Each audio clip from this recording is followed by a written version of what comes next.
Ayun mga lodi. Ayan mga lods. Nakitimbang ko na yung ginto nila mami kanina.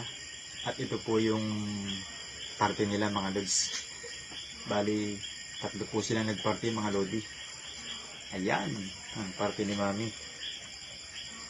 810. Naka 810 sila mga lods. Bali, hindi po tayo nakakatugpa pa ngayon. Kasi hinasikaso ko pa yung bahay namin. Nga pala mga lods, ang ginto po ngayon dito sa amin is ang 1 gramo ay 5,400. Yan. Ang isang bahay ay 2,700. Yan mga lods. Talagang kailangan talaga tulungan. Tsaka sipag lang talaga mga lods. Hindi ka magugutom. Yan o. Dahil hindi pa ako nakakatugpa, asawa ko muna ang gumawa ng paraan para meron kaming pang budget. Diba mga lods?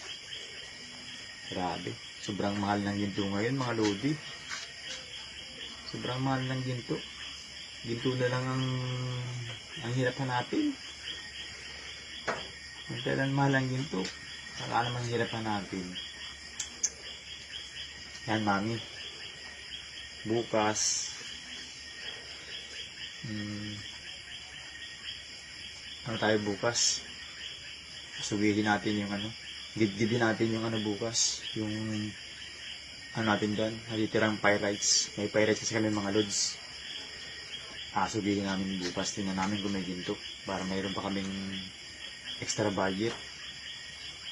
Kasi hintay po kami ng pakuryente ng magkakabit ng kontador. Kaya yan, thank you mami, meron tayong babudgetin bukas. Salamat, thank you.